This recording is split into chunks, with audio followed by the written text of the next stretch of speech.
Have you ever wondered what happens when a legendary story crosses an ocean?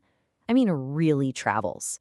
Today, we're tracing the incredible journey of the ancient Indian epic, the Ramayana, and we're going to discover how it was reborn in Southeast Asia as something totally new, something action-packed.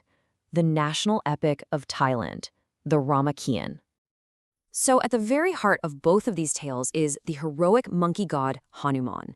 But as the story moved across borders, his character and his adventures, well, they took some wild and pretty unexpected turns. So the big question we're tackling here is, when a story travels, what gets lost, what gets gained, and what gets completely transformed?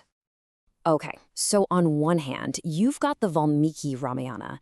This is the foundational epic from India, a really profound story all about dharma, righteous duty. And then on the other hand, you have the Ramakien, Thailand's version. It takes that core plot and just injects it with this huge dose of action, a little romance, and this distinctly Thai cultural flair. To really see just how different they are, we're going to follow Hanuman on his mission to rescue Princess Sita. And we'll do that by comparing 5 key moments. The very start of his quest, his infiltration of the enemy city of Lanka, a super important defection, the building of an impossible bridge, and then, finally, we'll talk about what it all means. All right, let's dive in. Our journey kicks off as Hanuman sets off to find Sita. He's got Rama's ring as proof of who he is. But right from the get-go, the two epics send our hero down 2 dramatically different paths. In the original Valmiki Ramayana, the journey is just direct. It's laser-focused. The story really wants to emphasize Hanuman's immense power and his unwavering devotion. His main obstacle is this fearsome sea demoness, and honestly, he defeats her pretty quickly before heading straight for Lanka, mission first. The Ramakien, though? Oh, it loves a good side quest. Hanuman's journey is just packed with detours. First, he meets a cursed celestial nymph, an Apsara, and has to prove his divinity, which then leads to a little romantic encounter. But right after that, his pride gets a bit out of control, and a wise sage has to teach him a lesson in humility, using a magical, ever-stretching leech. Yes, a magical leech. So you see the difference right away, right? The Ramakien immediately expands the world and adds these very human, even kind of amorous dimensions to Hanuman's character. He's not just a devoted warrior anymore. He's a full-blown epic hero with flaws and romances. Okay, so let's head to Lanka and see how this gets even more interesting. So Hanuman finally makes it to the enemy capital. In both stories, he finds Sita, totally distraught, being held captive in a garden. But the emotional stakes and the explosive events that follow, well, they couldn't be more different. In Valmiki's telling, Sita is pushed to absolute despair by her captor, Ravana. She actually decides to end her life. But just as she's about to, she sees all these good omens that give her a little bit of hope, and she stops herself. It's this incredibly powerful moment of internal struggle. Now here's where it gets really fascinating, because the Ramakien takes that internal struggle and turns it into pure action. Here, Sita doesn't just think about it, she actually does it. She finds a tree and attempts to hang herself, which forces Hanuman to physically leap down and save her at the very last second. It's just so much more dramatic, almost cinematic. And this illustrates another key shift just brilliantly. So after Hanuman gets captured, both stories have his tail set on fire. In the Ramayana, it's a punishment. It's Ravana's idea to humiliate this envoy. But in the Ramakien, Hanuman, ever the trickster, actually goads the demons into doing it. He basically asks them, "Hey, could you please hand me the torch I need to burn your entire city to the ground?" This comparison really highlights a clear pattern. The Ramakien consistently just amps up the drama and gives Hanuman way more agency. He lets himself get captured so he can scout the enemy.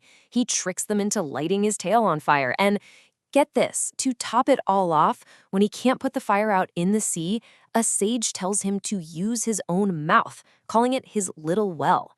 Incredible. Okay, let's switch gears and head to the enemy's court. A really pivotal moment in the epic is when Ravana's own righteous brother Vibhishana decides to defect and join Rama's side. But the reason why he switches, that changes completely between the two versions.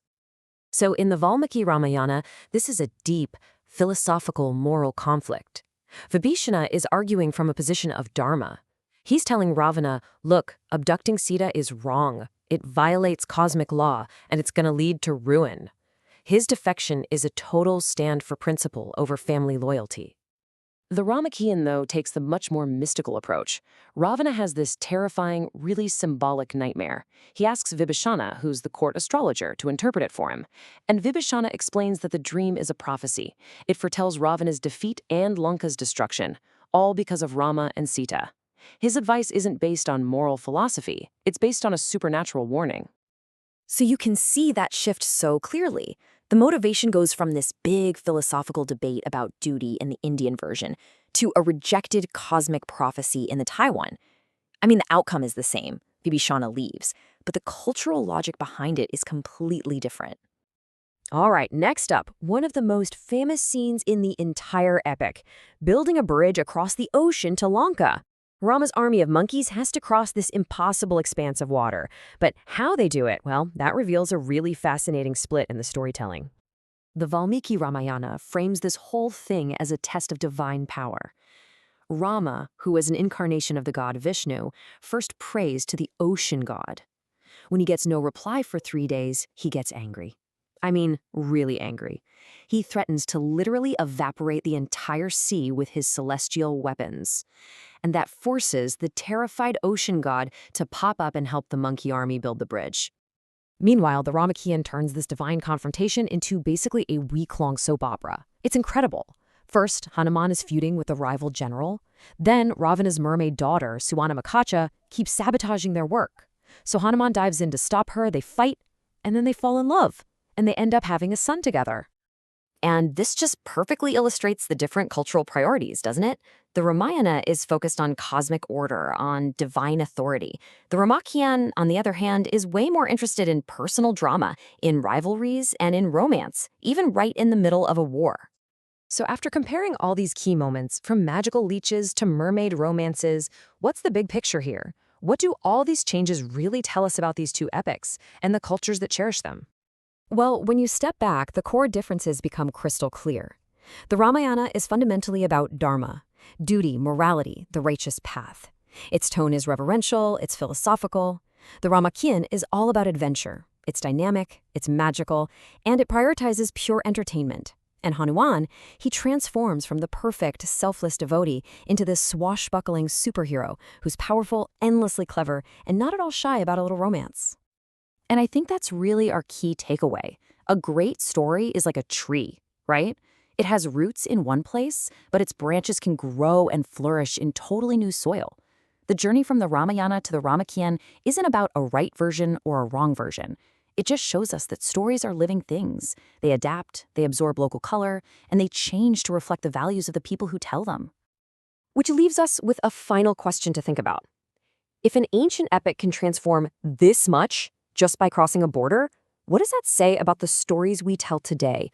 You know, the tales we choose to repeat and the ways we choose to retell them. How do they define who we are right now?